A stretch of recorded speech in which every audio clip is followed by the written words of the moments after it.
क्या करें अब? महाराज जी आप तो कुछ बता दो। अब क्या कोई, भाई तुमने किसी जीव हिंसा की या झूठ बोला या चोरी की या तुमने कुछ अशुद्ध वस्तु का सेवन, नहीं आप तो प्रायश्चित दे दो, माला वाला कुछ बता दो। भैया मैं नहीं बताता ऐसी माला, अपनी इच्छा से माला कितनी फेरो, लेकिन प्रायश्चित की माला क्या होती है? प्रायश्चित की माला आप 1 घंटे खड़े रहो आपको कष्ट नहीं होगा, लेकिन कोई आपको 1 घंटा खड़ा करके रखे बैठना मत। देखो आप अभी आप खड़े हो जाओ तो आपको कोई तकलीफ, 2 घंटे तक खड़े कोई कष्ट नहीं होगा, क्योंकि आप अपनी इच्छा से क्या है खड़े हुए हैं। और कोई आपको खड़ा करे पनिशमेंट के रूप में तो फिर ऐसा लगता है कि आप बैठ नहीं सकते, और ये विकल्प आया तो तकलीफ वहां से क्या हो जाती है।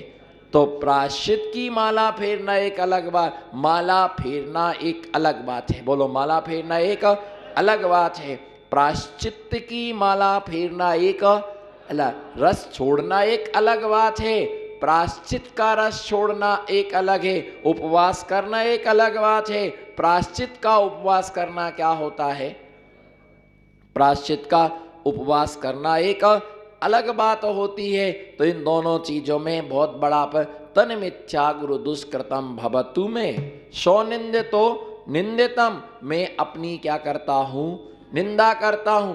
किसने क्या दोष किया, उससे क्या प्रयोजन? हम अपने आप को देखें कि हमने जो दोष किया उससे छुटकारा हमको कैसे मिले, हमें उससे छुटकारा। और ऐसा कोई व्यक्ति नहीं है कि जिससे दोष नहीं होता हो, बस ये अंतर है कि कोई स्वीकार कर लेता है और कोई स्वीकार नहीं करता है। तो ऐसे तन मिथ्या गुरु दुष्कृतम भवतु में सौ निंदितो निंदितम, मैं अपने दोष की क्या करता हूं? निंदा करता हूं। इसलिए बोलना और धृष्टता पूर्वक जरूरत से ज्यादा बोला हो तो भाई मेरा दोष। बोलो, धृष्टता पूर्वक, बोलो धृष्टता पूर्वक, जरूरत से ज्यादा। धृष्टता का मतलब क्या होता?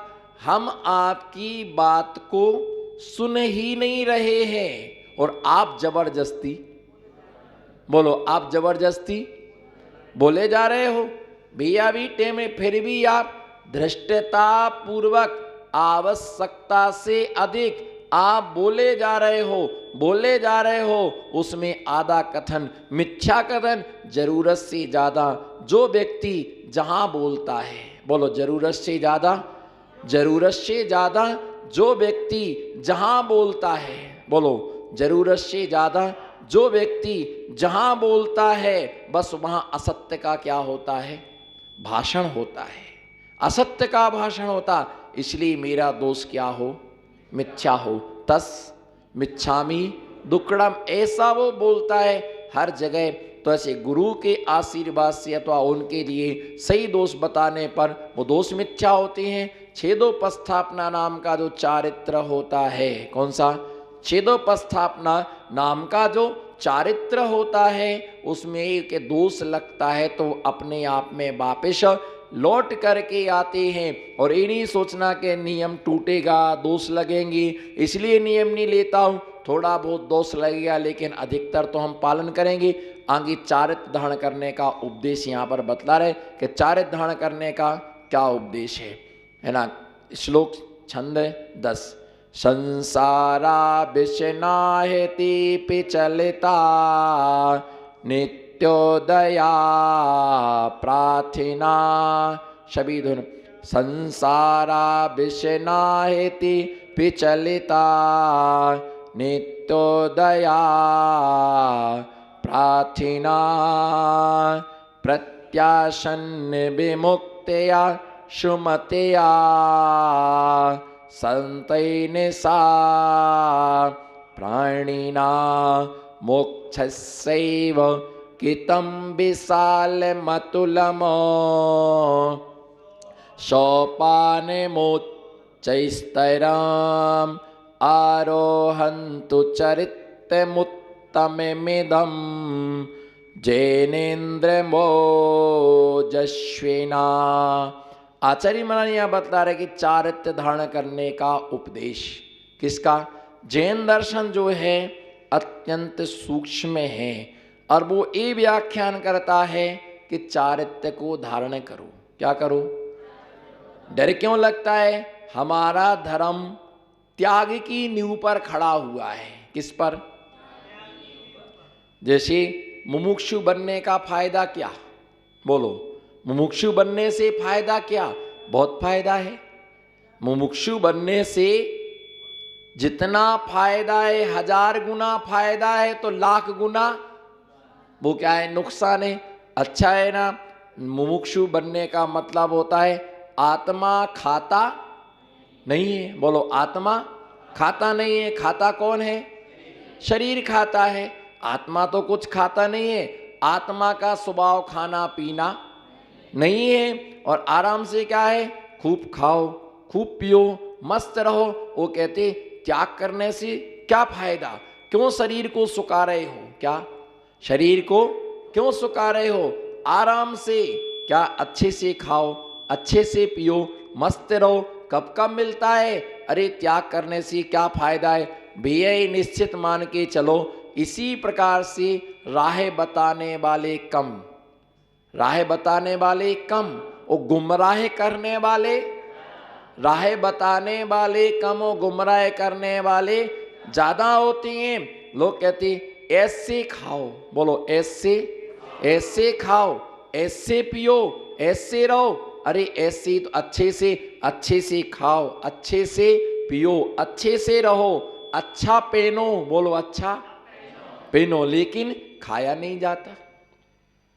बोलो, खाया नहीं जाता, पिया नहीं जाता है, भोगा नहीं जाता है, बस इकट्ठा करना आता है। क्या आता है? बस क्या करते रहो? इकट्ठा करते रहो। और कोई महाराज जी के पास जाके रोते रहो, महाराज जी कुछ नहीं है हमारे पास तो। बोलो, महाराज जी, हाँ बोलो, हाथ तो उठाओ, हमारे पास तो कुछ नहीं है, बहुत परेशान है, दुकान भी नहीं चलती है। बोलो, दुकान भी। और तो जैसे तैसे हम, जैसे तैसे हम, बोलो जैसे तैसे दाल रोटी का काम। हाँ आप बोलो, आपको, आप सबसे ज्यादा दुखी हो। बोलो, जैसे तैसे दाल रोटी का काम। आपसे अच्छे तो फिर हम हैं। कभी कभी पुड़ी तो मिलती है। चलो साग लौकी की मिलती तो है, शाक तो इससे अच्छे तो हम आपसे हैं। आप कहते दाल रोटी का क्या चल रहा है? काम चल रहा है, उसका भी ठिकाना नहीं कि 2 बजे मिले की। और इससे ही बताओ महाराज जी, अभी तो खाने की भी क्या नहीं है। यही 4-8 दिन तो है ही महाराज जी। फिर तो यही 4-8 दिन तो है ही। फिर तो सीजन है। अभी तो 4 बजे 5 बजे रामकली चिल्लाती, खा तो लो, खा तो लो, खा तो लो, खा लो। तो हमें बोलती कमा लो। क्या करो? कमाते हैं। बोलो जी, किराए की टट्टू बोलो, कमाते हैं। बोलो, अच्छे हाथों ना, कमाते हैं, कमाते हैं, कम आते हैं। अरे बोलो ना, क्या मैंने क्या बोल दिया सा हंसने लायक? उड़ाओ मेरी हंसी। हाँ बोलो, कम आते हैं। लोग कम आते हैं, ज्यादा कमाते हैं, इसलिए लोग थोड़ा कम आते हैं। कमाते हैं इसलिए कम आते हैं। तो जो ज्यादा आते तो क्या वो कमाते नहीं है क्या? भैया ध्यान रख करके चलना। दाल रोटी का काम चल रहा, क्यों दरिद्री बने बैठे हो? सब कुछ होने के बाद भी एक ही रोना रोते, कुछ भी नहीं है, कुछ भी नहीं है, कुछ भी नहीं है। जिनके पास सब कुछ था वो कौन सा बटोर के ले गए?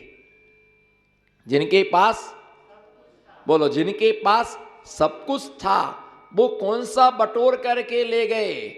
जो जहां पड़ा था वो, है ना, जो जहां पड़ा था वो वहीं का वहीं पड़ा रह गया, एक दाना भी साथ में नहीं गया। संसारा विस्नाहति पिचलता। सबसे पहला शब्द इस छंद में संसार शब्द दिया है। 3 प्रकार के लोग होते। कितने प्रकार के? एक सुन करके चारित्र्य धारण करते हैं। क्या? एक देख करके चारित्र्य धारण करते हैं, एक सुन करके, एक देख करके संसार को छोड़ते। ऐसा बोलो, एक देख करके संसार को छोड़ते हैं, एक सुन करके संसार को छोड़ते हैं, एक भोग करके संसार को छोड़ते हैं और एक भोगने के बाद में भी संसार को नहीं छोड़ते हैं। तो प्रातः काल का समय था, गांव का माहौल था, तो गांव में सफाई करने वाली आती है। क्या आती है? समझ गए ना? वो सब दरवाजे बनी रहती। आजकल तो क्या सिस्टम चेंज हो गया, तो गांव बाहर सफाई करने वाली आती है, रानी। हाँ, आपकी रानी, वो आपकी मौसी, वो सफाई करने वाली आती है। बोलते तो वही उसके लिए। मौसी का कितना बड़ा अपमान है कि वो साफ करने वाली को क्या बोल रहे हैं। उसके हस्बैंड को एक बार मौसिया बोलो, है ना? उसके लिए एक बार मौसिया, उसको मौसिया नहीं बोलेंगे, पर इसको, जब ये मौसी है तो वो मौसा है, पर उसके छोरा छोरी तुम्हारे भाई। क्यों नहीं? मौसी का लड़का भाई कहलाता, मौसी का लड़का भाई कहते हो उसके लिए। नहीं, उससे भाई या चारा नहीं करेंगे, लेकिन इसको मौसी जरूर कहेंगे। तो रानी वो साफ करने आई, तो वो क्या है कि कटोरा और टोकना जो था ना, उसमें पूरा मल भरा रहता था। क्या भरा रहता था? उसमें पूरा गांव भर का मल भरा रहता था। तो जिसके दरवाजे से निकलती थी वो थोड़े से अच्छे सज्जन लोग थे। उसने कहा कि देखो बहन जी, ये टोकना लेके सवेरे से हमारे दरवाजे से मत निकला करो, सवेरे सवेरे दिखता मेरा तो मूड ऑफ हो जाता है। बोले निकलूंगी तो यहीं से। उसने कहा नहीं, यहाँ से नहीं निकलना। बोले सेठ जी, मैं इसका दूसरा उपाय कर लूंगी, पर निकलूंगी मैं यहीं से निकलूंगी। तो उसने क्या कहा, निकलने के लिए क्या किया, एक अच्छा सफेद चद्दर लाई। क्या? बिल्कुल एकदम वाइट, वॉशिंग पाउडर, निरमा ऐसा झकास वाला चादर लाई। वो टोकना पर क्या कर लिया उसने, ढाक लिया। और अच्छी पीली साड़ी, ऊंची एड़ी की चप्पल, और 4 चूड़ी इस तरफ, 4 चूड़ी इस तरफ, और बीच में जो क्या था, है ना, बीच में एक बिल्कुल, है ना, बढ़िया मोटी वाली चूड़ी, अंगूठी वगूठी पहने, बढ़िया एकदम टकाटक, और टोकना लेके ठुमक के क्या हो चले। तो लगाई नहीं किए, बोले लगाने के। तो बच्चे गांव में खेल रहे थे, तो 4-5 बच्चे थे, है ना। तो उन्होंने कहा कि आंटी कुछ माल लेके जा रही, आंटी दो ना मेरे लिए माल, है ना, कुछ दो ना आंटी मुझे माल। तो उसने कहा नहीं कुछ नहीं, तुम जाओ, हटो यहाँ से। नहीं कुछ तो है इसमें। बोलो इसमें कुछ तो है ना। आप मुझे दो ना खाने के लिए, मुझे खाने के लिए दो ना आंटी।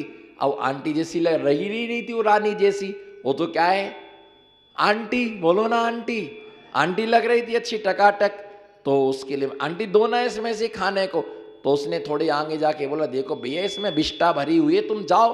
तो उसमें एक जो समझदार था, ज्ञानी था, उसने अरे ये तो गंदी चीज मांग ली। और उसने सुनते ही क्या छोड़ दिया, पीछा छोड़ दिया, उछलता बना। अब 2 फिर भी पीछे लगे, बोले नहीं आंटी आप तो दो, बेटा तुमको मना कर दिया, नहीं मानते हो तुम, है ना, नहीं मानते हो तुम, है ना, इसमें गंदी चीज है, जाओ ना तुम यहाँ से, जाओ यहाँ से। नहीं, बोले आप तो दिखाओ मुझे एक बार, मैं देखूंगा तभी जाऊंगा। उसने टोकना रखा और वो चद्दर खोल के दिखाया, अरे भैया ये तो गंदा है। और वो क्या हो गया, उसने भी सुन करके पीछा छोड़ दिया। अब तीसरा बोला नहीं, मैं तो हाथ से छू के देखूंगा तभी विश्वास करूंगा। वो माने ही नहीं, खूब आगे तक गया। मैं चौथे व्यक्ति का नाम नहीं लूंगा, बस 3 तक ही स्टॉपेज कर लूंगा, वो आप खुद ही समझ जाएंगे कि आगे क्या हुआ होगा।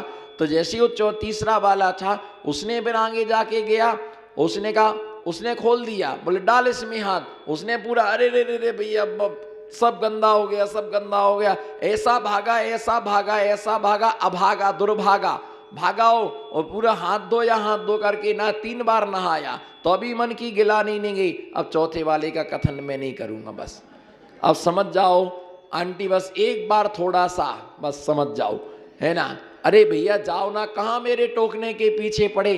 तो कहने का मतलब ये होता है, एक ने संसार, ऐसे गंदे संसार को, पापमय संसार को एक ने, बोलो एक ने, जैसे मैंने, बोलो जी मैंने सुन करके, शादी में कोई सार नहीं है, फंसना मत तुम, उलझना मत तुम, है ना। मैंने समझ लिया कि भैया जिसे तुम 55 में नहीं समझ पाए उसे हमने बचपन में समझ लिया। ये सारभूत नहीं है और उसके लिए छोड़ दिया। सुनने मात्र से क्या किया, हमने छोड़ा। और जिसने क्या है, शादी कर ली, कुछ दिनों तक रह करके वो रहा, उसने सुनकर देख करके उसने क्या कर दिया, छोड़ दिया। और जो दूसरा है, तीसरा, उसने भोग करके जो पूरा भोगते रहे, लास्ट में देखा कि इसमें कोई भी सार नहीं है, तो भोग करके उनने छोड़ दिया। लेकिन एक व्यक्ति है जो भोग करके भी संसार को नहीं छोड़ पा रहा, बस थोड़ा और ऐसे नियम लेके बैठा है। बस 50 साल के बाद तो मैंने तय कर लिया है, बोलो 50 साल के बाद मैंने तय कर लिया है कि मुझे दीक्षा लेना ही लेना है। एक आध 50 साल के आदमी से आपको मिलवाऊंगा, तब उससे पूछना उसकी कंडीशन क्या है, पोजीशन क्या है। बैठ जाए तो उठ नहीं पाता, बोलो बैठ जाए तो उठ नहीं पाता, उठ जाए तो बैठ भी नहीं पाता, और पूरे गांव में हल्ला देता है आत्मा में अनंत शक्ति। एक व्यक्ति मुझे राजस्थान में मिला, तो किसी आरी का माता जी से जुड़ा, तो उसने कहा कि माता जी हमारी दीक्षा लेने के क्या है, भाव है। तो ठीक है, दीक्षा लेने का भाव तो अच्छा है। तो उन्होंने बोला कि आप इन आचार्य से क्या लेना, दीक्षा लेना। ठीक है, अब माता जी तो कह दिया और उनकी समाधि हो गई माता जी की। अब वो एक ही बात पकड़े बैठे कि माता जी कह गई थी इनसे दीक्षा लेना, और वो कह रहे कि हम तुमको दीक्षा देंगे नहीं। बोले हमारा तो नियम है। मैंने उसको इतना समझाया, एक टाइम भोजन करता, केशरोंज करता, सामयिक करता, सारे नियम धर्म पालते हैं, घर में रह करके बस बैठे हैं, पीछे कमंडल नहीं है। मैंने कहा जिस दिन संयम के साथ में साधना तुम्हारी होने लग जाएगी, उस दिन तुम्हारी असंख्यात गुणी कर्म की क्या होने लग जाएगी। बताओ नमक की क्या कीमत है, बताओ नमक की क्या कीमत है। आप नमक खाते हो, मैं खिला रहा आपको, खाओ, पैकेट दे रहा पूरा खा जाओ। बोलो नमक की क्या कीमत है, कोई कीमत नहीं है। 10-5 रुपए का टाटा कंपनी का पैकेट आता है, नमक की कीमत नहीं है, पर उसमें इतनी ताकत है। बोलो नमक की, पर उसमें इतनी ताकत है, वो महंगे से महंगी चीजों को मात कर सकता है। क्या कर सकता है, महंगे से महंगी चीज। कितनी सब्जी बना लो, कितने पकवान बना लो, है ना, कितने फाफड़ा बना लो, कितना भी तुम पकोड़ा बना लो, कितनी अच्छी चटनी बना लो, लेकिन बोलो चमक क्या नहीं है, नमक नहीं है। जीरा मन, जीरे मन, जीरा मन, जीरे मन, नमक नहीं है। नमक से कोई आइटम नहीं बनता है, पर नमक के बिना भी कोई आइटम नहीं बनता है। इतना शक्ति उसके। एक बार घी ना हो तो चलेगा, नमक रोटी आदमी खाता पर घी रोटी नहीं खाता आदमी। नमक रोटी खा ले। मूंगफली किसके साथ खाई जाती, घी के साथ। मूंगफली खाओ और घी लगाओ, मूंगफली खाओ और घी लगाओ। खाकड़े पर कितना घी लगाओ, लेकिन ऊपर से क्या डालना पड़ता है, जीरे मन। बोलना किराए का टट्टू बोल, जीरे मन, जना जीरा मन डालना पड़ता है उसके ऊपर से। भाई कितना भी कुछ हो, पर नमक इतना सस्ता है, पर महंगी सी महंगी चीजों को मात करने की ताकत वो रखता है।